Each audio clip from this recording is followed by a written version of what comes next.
আমি যদি প্রশ্ন করি আল্লাহ শান্তিটা আসবে কেমনে, আল্লাহ পাক সেটার জবাব দিয়েছেন ওয়া জাআলা বাইনাকুম মাওয়াদ্দাতাও ওয়া রাহমাহ।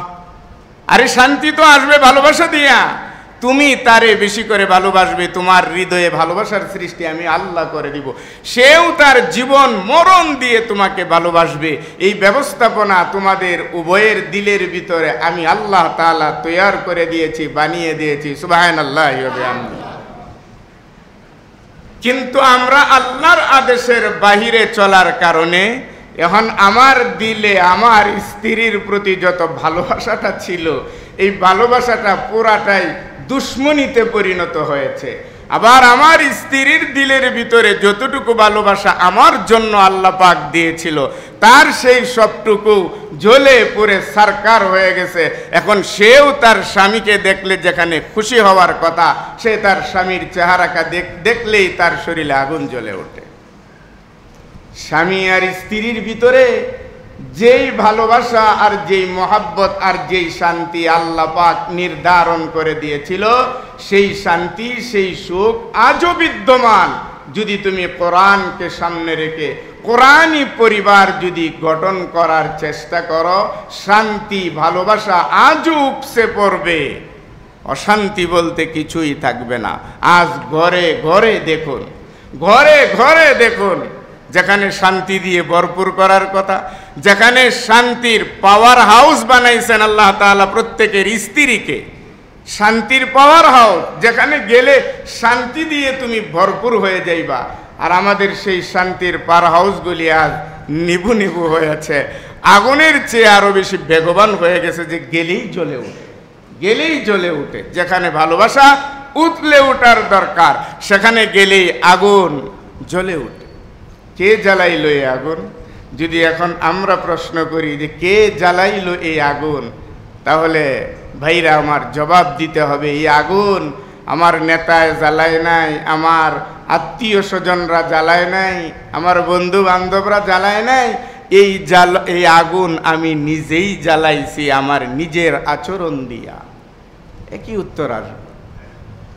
পরিণাম বলে হচ্ছেটা কি? সংসারে সামাজিক জীবন, পারিবারিক জীবন যদি সুন্দরভাবে ঘরে না উঠে, সামাজিক জীবন গড়ে উঠবে না। আর সামাজিক জীবন যদি ঘরে না উঠে, তাহলে রাষ্ট্রীয় জীবন পর্যন্ত তছনছ হয়ে যায়। আজ দু চোখ খুললে আমরা এটাই দেখি, পারিবারিক শিক্ষা না থাকার কারণে, পারিবারিক শান্তি না থাকার কারণে সামাজিকভাবে অশান্তিতে, আর সামাজিকভাবে অশান্তিতে থাকার কারণে রাষ্ট্রীয়ভাবে আন্তর্জাতিকভাবেও আমরা অশান্তি। আমরা যদি শান্তির দেশ গড়তে চাই, সোনার দেশ গড়তে চাই, তাহলে নিঃসন্দেহে প্রতিটা পরিবারকে দাঁড়াতে হবে সুখের উপরে, শান্তির উপরে, কোরআনী বিধান এবং রাসূলের আদর্শকে মেনে নিয়ে পারিবারিক জীবনটাকে আগে সুন্দর করতে হবে।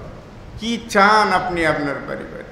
বিয়ের আগে কত স্বপ্ন থাকে, কিন্তু বিয়ে করার পরে আর এই জীবনটাকে গঠন করার জন্য আর কোনো স্বপ্ন আপনার নেই। রব্বানা ওয়াজআলনা মুসলিমাইনি লাক ওয়া মিন যুররিয়্যাতিনা উম্মাতাম মুসলিমাতাল লাক। কি সুন্দর দোয়া করেছেন হযরত ইব্রাহিম আলাইহিস সালাম, নিজেরে নিয়া, নিজের বিবিরে নিয়া। রব্বানা ওয়াজআলনা মুসলিমাইনি লাক। মুসলিম তো একক শব্দ, মুসলিমাইন মানে এটা জামাত তাসনিয়া, যেটা মানে দিবসনের জন্য সর্বপ্রথম তিনি দোয়া করলেন জাতির পিতা হযরত ইব্রাহিম আলাইহিস সালাতু ওয়াস সালাম। আল্লাহ তুমি আমাদের দুইজনকে মুসলমান বানায়া দাও, মুসলমান বানায়া দাও। যেই জিন্দেগি তুমি চাও ওই জিন্দেগি বনার সুযোগ তুমি আমাদের করে দাও। ওয়া যুররিয়্যাতিনা উম্মাতাম মুসলিমাতাল লাক। শুধু আমাদেরকে বানাইও না, আমাদের দুজনকে মুসলমান বানাইলেই চলবে না, আমাদের দুজনকেই শুধু তোমার আদেশ মেনে চলবো এমনটা বানাইলেই চলবে না রে মাওলা, বরং আমাদের এই দুইজন থেকে যত বংশধর এই পৃথিবীতে বের হয়ে আসবে, মাওলা রে আমার বংশধরদের সবগুলিরে তুমি মুসলমান বানায়া দিও। শুধু মুসলমান না, যে মুসলমানগুলি তোমার আদেশ অনুসরণ করে চলবে, জীবন গড়বে, দুনিয়ায় শান্তির সমাজ বিনির্মাণ করবে, এমন এমন যুররিয়ত ভবিষ্যতে তুমি আমার নসল থেকে বের করে দিও। শুধু আমাদের দুজনকে নাই, ইব্রাহিম আলাইহিস সালাতু ওয়াস সালামের এই দোয়ার সাথে মিলায় দেখুন। যেদিন আপনার বিয়ে শাদীটা হলো, যেই দিন বিয়ে শাদীর প্রথম দিন, ওই দিন কি দোয়া করেছেন? ওই দিন থেকে নিয়ে অদ্যাবধি পর্যন্ত স্বামী আর স্ত্রী দুজন যেন আল্লাহওয়ালা হয়ে যায়, কয়বার হাত উঠে দোয়া করেছেন, কয়বার বলেছেন আল্লাহর কাছে? ইব্রাহিমের সেই কথাটাকে নকল করে আল্লাহ রাব্বুল আলামিন এই উম্মতের জন্য নবী মুহাম্মদকে দোয়া শিখায়া দিলেন, রব্বানা হাব লানা মিন আজওয়াজিনা ওয়া যুররিয়াতিনা কুররাতা আয়ুন ওয়াজআলনা লিল মুত্তাকিনা ইমামা।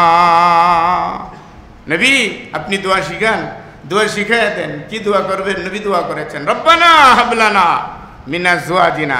আল্লাহ, পৃথিবীতে যেহেতু পারিবারিক জীবনটাই মূল, আর যেহেতু এটার উপর নির্ভর করে ভিত্তি করে সমাজ কায়েম হয়, দেশ কায়েম হয়, জাতি কায়েম হয়, আল্লাহ আল্লাহ রাসূল দোয়া করছেন, আল্লাহ তাআলা তাহলে আমাকে উত্তম বিবি দান করেন। রব্বানা হাব লানা মিন আজওয়াজিনা, উত্তম বিবি দান করেন। বিবি দিয়েই তো পরিবার, উত্তম বিবি দান করেন। ওয়া যুররিয়াতিনা, উত্তম যুররিয়ত বংশধর আমার থেকে বের করেন। কেমন কেমন উত্তম? কয় যাদের দেখলে দিল জুড়ায়া যায়, চোখ জুড়ায়া যায়। কুররাতা আয়ুন, যেই পরিবারের সদস্যের দিকে তাকালে, যেই বিবির দিকে তাকালে, যেই সন্তানের দিকে তাকালে চক্ষু শীতল হয়ে যায়, শান্ত হয়ে যায়, এমন এমন যুররিয়ত সন্তান আল্লাহ আপনি আমার বংশে দান করেন। ওয়াজআলনা লিল মুত্তাকিনা ইমামা, আর তাদেরকে মুত্তাকি বানাবেন, তাদেরকে জাতির রাহবার ইমাম বানাবেন। এই দোয়া তো কোরআন আমাদেরকে শিখাইছে।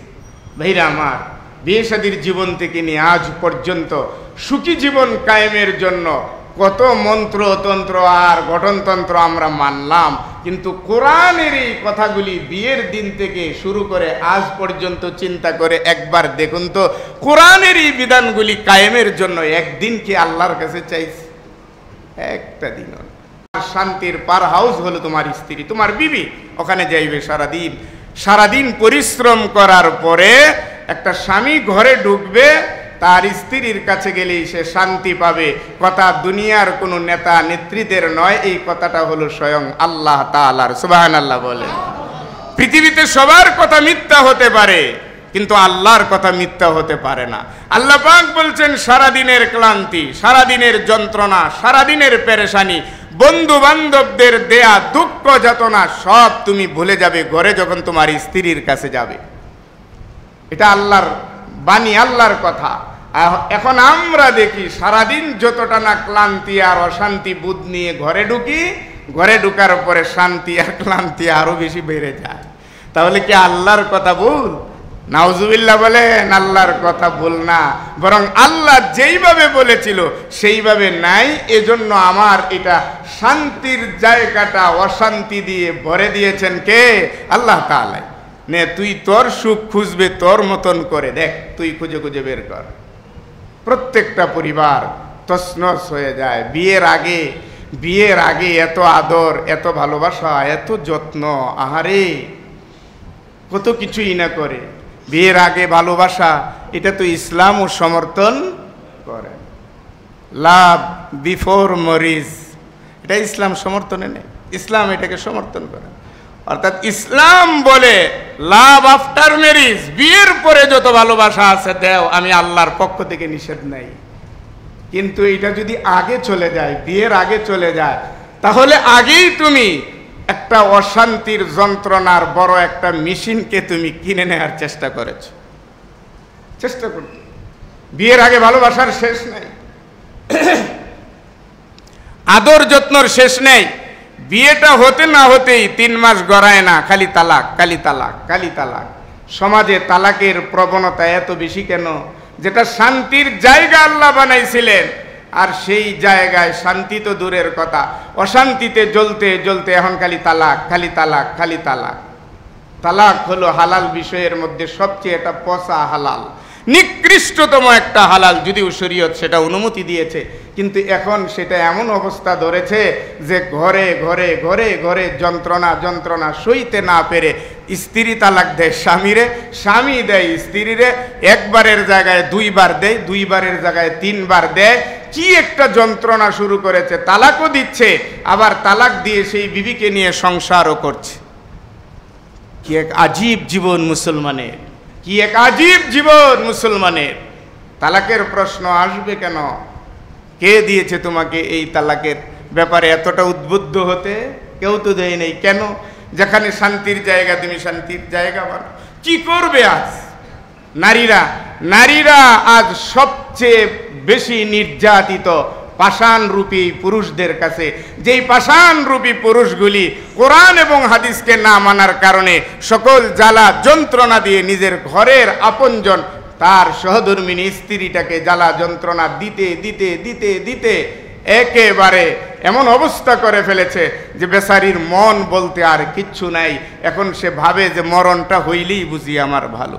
অথচ একজন স্ত্রী এটা কামনা করে না, খালেস একজন স্ত্রী কামনা করে, মাওলারে স্বামীর আগে আমারে মৃত্যু দিও না। এটা একজন আল্লাহওয়ালা বিবির এবং আল্লাহর বিধান যারা মানে তাদেরকে, আমি স্বামীর খেদমত করে যেতে চাই তার শেষ নিঃশ্বাস পর্যন্ত, যেন আমি আল্লাহর আদালতে বলতে পারি আমি একজন স্বামী পূজারী স্ত্রী ছিলাম। আর সেই স্ত্রীরা আজ বারবার স্বামীরে বলে আমারে তালাক দাও। স্ত্রী স্বামীরে বলতেছে তালাক দিয়ে দাও, যাবো গা, তোমার ঘর করবো না। কেন? যে এতটাই পাষাণ আমি, সারাদিন বাহিরে যতটা ভালো ছিলাম ভিতরে আসলে তার চেয়ে আরো বেশি খারাপ হয়ে যায়, বেশি খারাপ হয়ে যাচ্ছে। খারাপ হয়ে যাওয়ার কারণটা কি? কারণটা হলো কোরআন আর হাদিস মানি না। বিশ্বনবীর 11 জন বিবি ছিল, নাক ছিটকায় অনেকে 11টা করলো কেন? আরে মিয়া, এইটা নিয়ে নাক ছিটকানোর কোনো বিষয় না, বরং ইসলাম যারা বুঝে, দিন ধর্মকর্ম যারা বুঝে, তারা মনে করে 11টা না, 11র জায়গায় যদি 3, 11, 33টাও হতো তাহলেও এই জাতির এই উম্মতের ফায়দা হতো।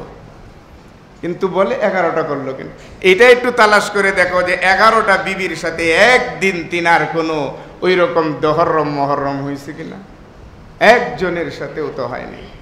বরং সারাদিনের ক্লান্তি আল্লাহ তাআলা যেভাবে বলেছেন সেইভাবে সব কিছু করে যাওয়ার পরে যখন বিবির ঘরে ঢুকতেন তখন আল্লাহর রাসূল নিজে বলতেন, তখন আমার দিলের ভিতরে শান্তি দিয়ে ভরপুর হয়ে যেত। সুবহানাল্লাহ। পারিবারিক জীবন আজ তছনছের পথে। পারিবারিক জীবনই তো নাই। পারিবারিক জীবন যাদেরকে নিয়ে গড়ে ওঠে, স্বামী স্ত্রী, এরপরে ছেলে মেয়েদের জন্য তার দাদা দাদি, এগুলি নিয়েই কিন্তু সুন্দর একটা পরিবার। আজ কয়টা ঘরে ছেলে মেয়েরা তার দাদা দাদির এই আদর যত্ন পায়? পায় না। দাদা দাদির আদর যত্ন সন্তানদের কপাল থেকে এটা চিরতরে বিদায়ের পথে। কারণ বিয়ে শাদীর পরে আর দাদা দাদির কোনো কদর বাবার কাছে থাকলেও মায়ের কাছে থাকে না। কি এক যন্ত্রণা আমাদের। অথচ সব এরা আপনজন, একই সাথে থাকবে, ভালোবাসা ভাগাভাগি করবে, দুঃখ যন্ত্রণাকে ভাগাভাগি করবে, কিন্তু তা না হয়ে আজ অবস্থাটা হচ্ছে এরকম। আল্লাহর নবী বলেন, উম্মতের আরে আমার, কিয়ামতের ময়দানে কঠিন মুসিবতের সময়ে দিলের ভিতরে সর্বপ্রথম তাসাল্লি পাবে, শান্তি পাবে আল্লাহ তাআলা আখিরাতের ময়দানে। এত বেশি পেরেশানির পর সর্বপ্রথম যেই সান্ত্বনাটা তোমাদেরকে যা দিয়ে দিয়ে দিবেন তন্মধ্যে হলো তোমার জন্য একজন নেককার বিবি। দুনিয়ায় শুধু শান্তি দিবে না, এত এত হুর গিলমান আল্লাহ পাক জান্নাতে এক একজন রে দিবেন। তারপরে আল্লাহর নবী বলে, এত হুরের বীরেও সর্বশ্রেষ্ঠ মর্যাদার অধিকারী হবে সেই জায়গায় তোমার স্ত্রী। সেই জায়গায় সবচেয়ে বড় মর্যাদার অধিকারী সমস্ত হুরেরা তার অধীনে থাকবে। এখন আমাদের জীবন ব্যবস্থাটা তো হলো এমন, আমি কই আর আমার বিবি কই, সে থাকবে কই আর আমি থাকবো কই। চিন্তাটা তো আমাদের এরকম। অথচ আল্লাহ রাব্বুল আলামিন এমনটার জন্য আমাদেরকে বানাইছিল না, বানাইছিল যে দুনিয়াতেও শান্তি ভোগ কর আর এরপরেও পরকাল জগতেও শান্তির ব্যবস্থা কর। একটা বিষয়ে আমাদের কাছে না থাকার কারণে আজ এই অবস্থা। এই জন্য আসুন খুতবার শেষের দিকে এসে বলবো, আমাদের এই ঘরগুলিকে যদি শান্তির ঘর বানাতে হয়, পারিবারিক জীবনে যদি সুখী হতে হয়, কোরআন যেভাবে পরিবার গঠনের নীতি বর্ণনা করেছেন, রাসূলুল্লাহ সাল্লাল্লাহু আলাইহি ওয়াসাল্লাম বিবিদের সাথে যেইভাবে সম্পর্ক রেখে এই উম্মতকে সেইভাবে চলার আদেশ দিয়েছেন, আমরা যদি সেইভাবে ফিরি, সত্যিকার আমাদের ঘরটা আজও পর্যন্ত যেটা অশান্তি দিয়ে ভরপুর সেটা শান্তিতে ভরে যাবে। কারণ শান্তি আল্লাহ পাক দিবেন। আল্লাহ পাক নিজে বলেছেন কোরআনে, ওয়া জাআলনা বাইনাকুম মাওয়াদ্দাতা ওয়া রাহমা। এই জন্য স্বামী আর স্ত্রী দুইজনের দিল থাকবে দুইটা, হৃদয় থাকবে দুইটা, কিন্তু কাজে আর কর্মে স্বামী আর স্ত্রী দুইজনের দিল মিলে হবে এক দিল। বানাতে পারবো এটা আমরা? এটা পারাটা বড় কঠিন, এটা পারাটা বড় কঠিন। দুই দিল এক হয়ে থাকবে। ওই যে যেটা বললাম, ইসলাম যেটা সমর্থন করে না ওই জায়গায় ঠিকই আছে, একজন আরেকজনের জন্য মরতে রাজি। বিয়ে শাদী কিচ্ছু হয় নাই, এর আগে একজনে ফাঁস লইছে আর একজনে বিষ খাইছে, মইরা যায় জাহান্নামের একবারে অতল তলদেশের ব্যবস্থা নিজের জন্য করলো, কিন্তু শরীয়তের দিকে কোরআনের দিকে সে তাকালো না, এটার দিকে সে তাকালো না। দুইটা দিল এক হবে তো তোমার বিয়ের পরে, তুমি মানি তোমার স্ত্রী, হুন্না লিবাসুল লাকুম ওয়া আনতুম লিবাসুল লাহুন। কোরআনের আয়াত পড়লাম এটাও। এই জায়গায়ও আল্লাহ পাক বলেন স্বামী তার স্ত্রীর জন্য পোশাক স্বরূপ, আবার স্ত্রী তার স্বামীর জন্য পোশাক স্বরূপ। পোশাকের কথা কেন বলা হলো? তাফসীরে অনেক লম্বা লিখেছে, শুধু সংক্ষিপ্ত আকারে দুইটা কথা বলেই বোঝাবার চেষ্টা করব। স্বামী আর স্ত্রী একজন আরেকজনের জন্য পোশাক স্বরূপ আল্লাহ পাক এই জন্য বলেছেন। পোশাক হলো এই পোশাক একবারে শরীরের লগে লেগে থাকে, শরীর এক জায়গায় পোশাক আরেক জায়গায়, তাহলে এমনটা হলে কখনো সে তোমার পোশাক হতে পারে না। পোশাক যেটা পরেছো তোমার চামড়ার সাথে লাগা, গায়ের সাথে লাগা, এতটা কাছাকাছি। স্বামী আর স্ত্রী মনে করো এই যে তোমার পোশাকটা তোমার গা থেকে যতটুকু দূরে আছে, স্বামী থেকে স্ত্রী এতটাও দূরে না, বরং আরো কাছে। এক অর্থ হলো এইটা, আরেক অর্থ হলো এই যে পোশাক পরে আজকে আমরা সবাই এসেছি, এখানে যদি কেউ পোশাক ছাড়া আসে তাহলে সবার দৃষ্টি তার দিকে যাবে যে ওই লোকটার কেন পোশাক নাই। আমি ইমাম সাহেব এত সেজে গুজে বসেছি, আজকে যদি আমি আমার পাঞ্জাবিটা ছাড়া শুধু গেঞ্জিটা পইরা আর লুঙ্গিটা পইরা যদি ঢুকে যেতাম, ওয়াজ নসিহত শোনার আগে সবাই আমার দিকে তাকায় থাকতো আর বলতো হুজুর কি পাগল হয়ে গেল কিনা। হুজুরকে হুজুর বানায় তার পোশাকে, আপনাকে ভদ্র বানায় আপনার পোশাকে।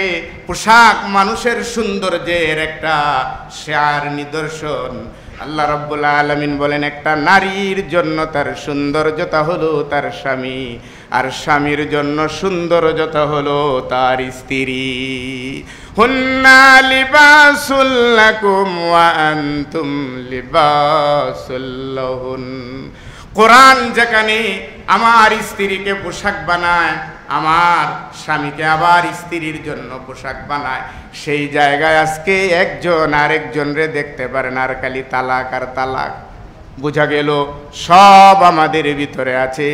কোরআন আর হাদিস না থাকার কারণে, আল্লাহর নিয়ম না থাকার কারণে সংসার আছে, বিবি আছে, বাচ্চা আছে, ঘর আছে, বাড়ি আছে, গাড়ি আছে, টাকা আছে, অর্থ করি সব আছে, কিন্তু শান্তি বলতে বিন্দু পরিমাণ আমার ঘরে নাই। সব অশান্তি দিয়ে তছনছ করে। আল্লাহ আছে, আল্লাহর বিধান আছে, বাড়ি নেই, গাড়ি নেই, কিচ্ছু নেই, ধন নেই, সম্পদ নেই, কিন্তু স্বামী আর স্ত্রী একত্রিত হলে এমন শান্তি পায় যেই শান্তি জান্নাতের শান্তির সাথে তুলনা করা যায়, এর বিপরীতে আর কারো তুলনা চলে না। কি এক শান্তি আল্লাহ পাক দিছিলেন আমাদেরকে। এজন্য ভাইরা আমার, আসুন জীবনের শেষ বেলায় হলেও ফিরি একটু পরিবারের দিকে। পরিবারের লোক আমার আপনজন, পরিবার গড়লে পরে সমাজ গড়বে। প্রত্যেকটা পরিবার যদি দিনমুখী হয়, দিন বুঝে, আল্লাহ বুঝে, তাহলে ঘরে শান্তি ফিরে আসবে। ঝগড়াঝাটি নয়, ঝগড়াঝাটি করা যাবে না। একজন রেগে গেলে আরেকজন দমে যেতে হবে। দুইজনেই যদি রেগে যায় তাহলে সেই জায়গায় তালাক ছাড়া সামনে আর কোনো সমাধান খুঁজে পাওয়া যায় না। এজন্য একজন স্বামীকে মনে করতে হবে, আমার স্ত্রী যেহেতু আজকে রাগান্বিত, আমিও যদি রাগান্বিত হয়ে যাই তাহলে আগুন জ্বলে যাবে, বারুদ পড়ে যাবে এর ভিতরে। যেহেতু সে রাগান্বিত, আজ আমি নরম। আবার স্বামী যেদিন গরম থাকবে, তার স্ত্রীকে বুঝতে হবে আজকে স্বামীর মন মেজাজ ভালো না, এখানে কিছু দিলেই জ্বলে যাবে বারুদের মতন, আজ আমাকে নরম হতে হবে, আজ আমাকে নরম হতে হবে। এই হলো স্বামী আর স্ত্রীর সবচেয়ে বড় হাতিয়ার, যেটা নিজেদেরকে দমায়া রাখার। আর ভালোবাসা এর ভিতরে যত বেশি বাড়ানোর চেষ্টা করা যায়, আর এই ভালোবাসা আল্লাহ তাআলাই দিবেন। এজন্য পরিবার গড়তে হবে। মনে রাখবেন, শেষ কথা হলো পরিবার গড়তে হবে ভালোবাসা দিয়ে। ঘর বানাইতে গেলে, ঘর যদি আমরা বানাইতে যাই তাহলে সেই জায়গায় হাত লাগে, হাত দিয়ে কাজ করতে হবে। এই হাত বউয়ের উপরে উঠাইলে বউ গড়বে না, বরং বউ অন্যরকম হয়ে যাবে। ঘর গড়তে গেলে হাত লাগবে। আর যদি আপনি পরিবার গড়তে চান, সংসার গড়তে যান, তাহলে হৃদয়ে লাগবে, হৃদয়ে লাগবে। এই ঘর বাঁধতে গেলে ইটের উপরে ইট দিলেই, ইটের উপরে ইট দিলেই দিতে দিতেই ঘর হয়ে যাবে। আর সংসার গড়তে হলে হৃদয়ের উপরে আরেকটা হৃদয়কে জায়গা করে দিতে হবে। যারাই দিতে পারবো তারাই সংসার গড়তে পারবো, আর যারা এটা পারবো না, সংসার তছনছ হয়ে যাবে, জবাব আল্লাহর কাছেও দিতে পারবো না। আর পৃথিবীতেও শান্তি কি জিনিস এটা হন্যে হয়ে খুঁজবো, কিন্তু শান্তিকে ধরতে পারবো না, ধরতে পারবো না। এজন্য নবীজির জীবনী থেকে আমরা শিক্ষা নিতে পারি। নবীজি যখন ঘরে ঢুকতেন, সেই নবী যুদ্ধ করে ঢুকেছেন, সাহাবায়ে কেরামদের সাথে কথা বলে ঢুকেছেন, দুশমনদের আঘাত প্রাপ্ত হয়ে ঘরে ঢুকেছেন, কিন্তু এমন অবস্থায় ঢুকেছেন যে বিবিরা বুঝতেই পারে নাই। আল্লাহর নবী ঘরে যখন ঢুকেছেন তখনই তিনি হাসি মুখে সালাম দিয়ে ঢুকতেন। অথচ একটু আগে দুশমনের দ্বারা আঘাতপ্রাপ্ত তিনি, যন্ত্রণা পেয়েছেন কলবের ভিতরে, এখন তো তিনি বিমর্ষ হয়ে ঢোকার কথা ছিল। সেই নবী ঘরে ঢুকেছেন একেবারে সাধারণ অবস্থায়, হাসি মুখে সালাম দিয়ে স্ত্রীকে ঘরে ঢুকেছেন। শান্তি ওই জায়গায় আসবে না তো আপনার আর আমার জায়গায় শান্তি আসবে? নবীজি আমার ক্লান্ত পরিশ্রান্ত হয়ে ঘরে ঢুকেছেন, হযরতে আয়েশাকে ঘরে পেয়ে সালাম করলেন, আর আয়েশারে বললেন, আয়েশারে বড় পিপাসা, একটু পানি দেওয়া যাবে কিনা? আয়েশা পানির জন্য দৌড়াতে শুরু করলেন। হযরত রাসূল করিম সাল্লাল্লাহু আলাইহি সাল্লাম বলেন, আয়েশা রে, পানির জন্য দৌড়াও কেন? তোমার হাতে গ্লাস দেখছি, এই গ্লাসটা আমারে তো দিলেই চলে। হযরত আয়েশা বলেন, ইয়া রাসূলুল্লাহ, এই পানি তো আমি পান করতেছিলাম, আমার পান করা পানি বিশ্বনবী রাহমাতুল লিল আলামিন রে কেমনে দিই? এজন্য নতুন গ্লাসে, আপনার গ্লাসে আপনাকে পানি দিব। আয়েশা বলেন, এই বুঝি সংসার জীবন, যে তোমার পান করা পানি আমি পান করতে পারবো না, আমার আলাদা ব্যবস্থা লাগবে? না রে না আয়েশা রে, আমি তোমার সেই রকম স্বামী না, বরং যা তুমি পান করেছো তোমার বাকি পানিটাই আমারে দাও। আল্লাহু আকবার বলেন না? নবীজি আমার হযরত আয়েশার কাছ থেকে গ্লাস নিয়ে পানি পান করবেন, এমন সময়ের ভিতরে নবী বলেন, আয়েশা রে, তুমি ওই গ্লাসটাতে দেখায়া দাও গ্লাসের কোন জায়গায় তোমার ঠোঁট লাগায়া তুমি পানি পান করেছো, এটা আমারে দেখায়া দাও। আয়েশা বলেন, কেন? বলল, আমি নবীজিও সেই জায়গায় ঠোঁট লাগাবো যেই জায়গায় আমার আয়েশা ঠোঁট লাগায়া পানি পান করেছে, আমি সেই জায়গায় ঠোঁট। হযরত আয়েশা কেঁদে দিলেন, চোখের পানি দর দর করে পড়তে শুরু করলো, আর বলল, ইয়া রাসূলুল্লাহ, ইয়া হাবিবাল্লাহ, এত ভালোবাসা আপনি আমার দেন, আমি আন্দাজও করতে পারি নাই। আল্লাহর নবী বললেন, একটা পুরুষের ভালোবাসা তার স্ত্রীর জন্যই থাকে, স্ত্রীর জন্যই ভালোবাসা আল্লাহ পাক পুরুষের হৃদয়ে তৈরি করেছেন। ওয়াজআলনা বাইনাকুম মাওয়াদ্দাতাও ওয়া রাহমা। কি অবস্থা ছিল সেই নবীর জীবনীতে, সেই অবস্থা ছিল সাহাবায়ে কেরামদের জিন্দেগিতে। আজ আমার যেই গ্লাসে বিবি পানি পান করে সেই গ্লাস দিয়ে স্বামী করবে না। স্বামীর আলাদা, বিবির আলাদা, বাচ্চাদের আলাদা। কিভাবে হবে শান্তি? শান্তির ভাগাভাগি তো ওই জায়গায় বন্ধ হয়ে গিয়েছে। আসুন, কোরআন এবং হাদিস যেইভাবে পরিবার গড়তে বলেছে, জীবনের শেষ বেলা এসেও যেন কোরআন আর হাদিসের ছবক দিয়ে পারিবারিক যে অশান্তিটা সেটা দূর করার চেষ্টা করি। তালাকের দিকে যায়েন না। তালাক রাগ করে দিলেও তালাক হয়। বারবারই রাগে গুসায় তালাক দিয়ে দিয়ে বলে হুজুর তালাক দিছি, রাগে দিছি, এখন তো ভালোবাসা উতলে পড়তেছে, কি করব, আবার আনবো কিনা। না, রাগে দিছেন তো তালাক হয়ে গেছে। এজন্য তালাক থেকে বাঁচার প্রথম সূরত হলো বেশি রাগ করা যাবে না, দুইজনই রাগান্বিত হওয়া যাবে না। একজন রাগান্বিত হয়ে গেলে আরেকজন চুপ হয়ে যেতে হবে। তালাক সাংসারিক জীবনেও কোনোদিন ওই সংসারে আসবে না। আল্লাহ তাআলা সহি এই কথাগুলি, যেমন আগ্রহটা নিয়ে মসজিদে জুমার দিনে তো আগে আগে আসি, সেই আগ্রহ নিয়ে পারিবারিক একটা সুন্দর জীবন গড়ার জন্য যেন এই কথাগুলি বাকি জীবনে দিল দিয়ে মানতে পারি, সেই মানার তৌফিক যেন আল্লাহ তাআলা আমাদেরকে দান করেন। ওমা আলাইনা ইল্লাল বালাগ। যারা কাবলাল জুমা পড়ি নেই